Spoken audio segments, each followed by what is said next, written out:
I think that just says that sometimes, you know. But yeah, I've Well, not you just black we screened were at on the all. same server. Yeah, I mean, we were on the same server, Let's Darth. I go, saw you leave. baby. Let's go.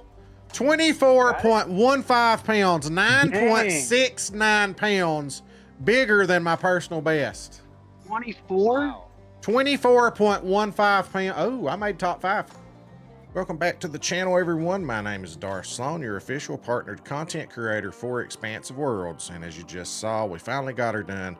Caught a huge cherry salmon in last night's stream. 24.15 pounds. So close to the community record, and still only 5th on my top 5. It is so competitive over here, guys. We're going to look at all the places that you can fish for these cherry salmon that have diamonds have been reported being caught at. Officially, there's 7 numbers on the map, but it's hard to put an actual number on it because you can walk up and down both sides of the river and catch them, and so it's a pretty vast area that you can actually catch these diamonds. So please do me a favor, over in the corner, YouTube subscribe watermark, absolutely free, or straight down below there's a subscribe button, your standard button. At 10K, doing a 12-hour stream if we get there before December 31st with some giveaways. At 50,000, brand new Xbox Series X going to somebody, guys. So get out there, tell your friends, let's get those subs up. We're slightly on pace. We're going to get to 10K, I believe, before December 31st, but it is getting close. All right, let's hop into the cherry salmon, look at it a little bit closer. As you can see here, the bait and lure preference, Minnow Pro Performance is what you want to throw out. And I'll show you where I'm at, where I caught my diamond, and all the other places. I don't have a jerk bait on me. This is where dads would make fun of me for not having 200 tackle slots like he does. Popper, I'm using a number 1 popper for the actual pole that I'm holding in my hand. The other 2, I'm using a 2-aught minnow, either on the bottom or on a float, one or the other. There's a 2-aught and a 3-aught. That's a gold hook. That's your diamond hook. So I have a minnow of 2-aught and 3-aught, either on the bottom or floating, whichever way you prefer. These fish don't get too big, so I'm way overpowered. I think I have 60-pound braided line on one, 55-pound braided on the other. So when I caught this last night, I didn't get too excited because I forgot how big a line I had, so I didn't realize how big a fish it was when I pulled it in because I just yanked it in. So if you're wanting a challenge, drop that line down a little bit. You see how big they get right here, and they don't get much bigger than that. Actually, I don't know if they hit 25 pounds or not. Maybe they do, but one's not been caught yet. So I caught it on the number 1 popper is what I caught it on. I didn't have to catch it with my bottom feeder rod. So anyway, let's look at where we're at, and I'll show you what I do. Now on the map here, guys, you can see we are at Eggplant Head. Zoom out a little bit here. You can see there's the post office. So we are way left of that, and up here straight across from this funky looking little pond that ventures off to the left. Eggplant Head. So it's a short walk, I think 600-700 feet, something like that, right down here. You're not seeing the rod holder just back up just a smidge. There's my first rod holder. Cast this about halfway out.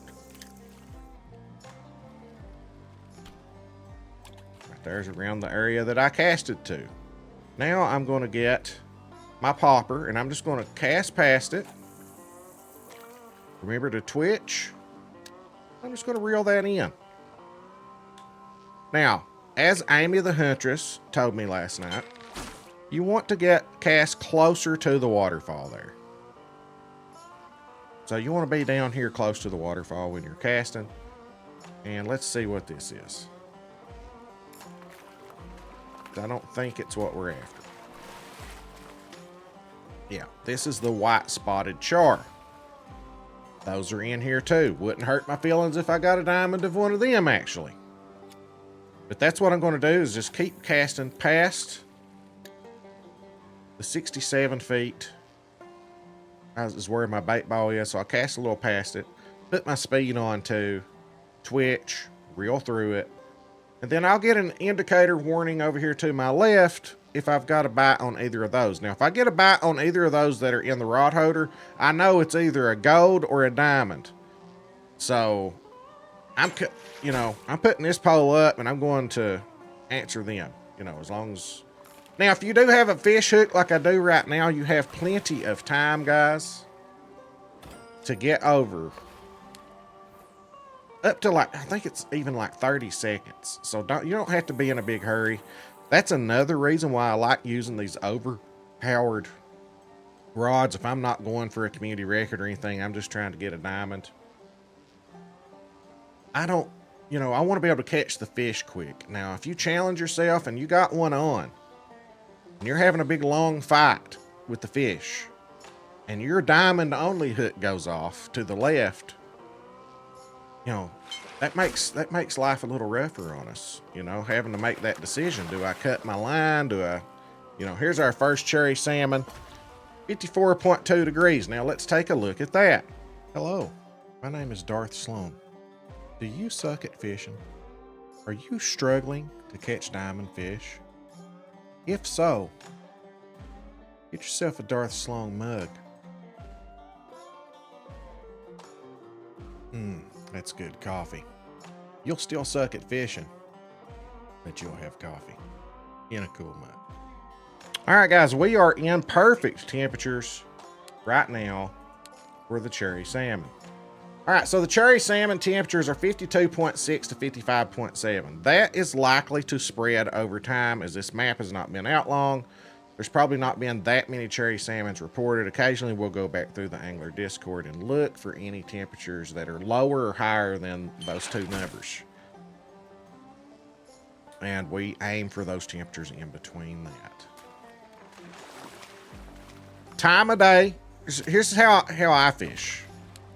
To get the right temperatures, there's certain, a lot of times I can get the temperature I want by going offline, because I know it's either going to put me at 6 o'clock, 12 o'clock, 1800, or 0. So sometimes you get those pesky fish that fall in between, so you'll go fish. Like sometimes you get your temperatures at 9 or 10 o'clock, so you may have to turn it to 6 o'clock and fish for something else up until that time. Sometimes you got to do that. Or you can just play online and hope to get close to that time. And then the three big things that tell me where and when to go after a diamond is the time of day, temperature, and depth of water. Because this is why you can't just go by time of day, because you need to know where to cast. So I know, for example, 6 o'clock in the morning, cherry salmon. Okay? And somewhere around that time will get me my temperatures.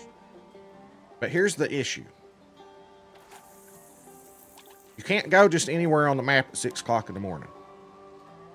And you can go to places, you can go to lakes, and 6 o'clock in the morning casting in a certain depth is not going to get you the temperatures. That's why you can't just go by time of day. Now, you guys fish how you want to. But if you're having these big long droughts, I just ask you to try it. I just ask you to try it.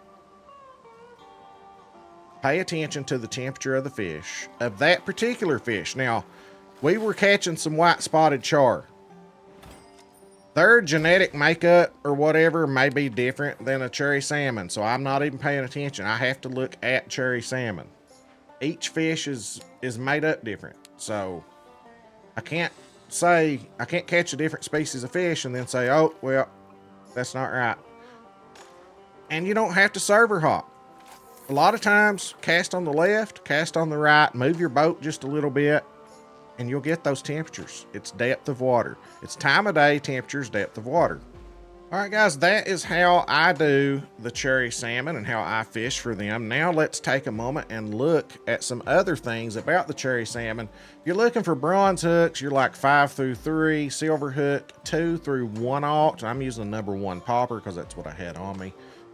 Probably should use jerk bait, as that's preferred a little higher up over the popper, but the gold hook is the 2/0, and minnow's like the highest thing that you can put on there and lay on the bottom. I got a 2/0 and a 3/0 minnow laying on the bottom, which I've not had anything bite. So I would cast those out, place them on the ground, and wherever about the cast went, throw your bait out there right on top of it, or as close to it as you can. Then get you a third pole. Jerk bait, or like I'm using the popper. Anywhere, I prefer a silver hook.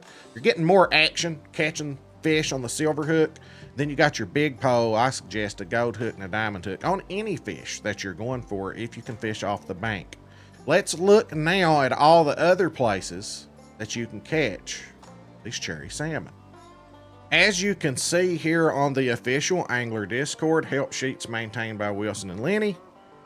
This is what I meant by it's hard to put a number on it because you can walk up and down both sides of the river here and catch these cherry salmon from spot 2 all the way down to spot 6 here. They've been reported being caught. So we've got 6, 5, 2, 1, 7 up here.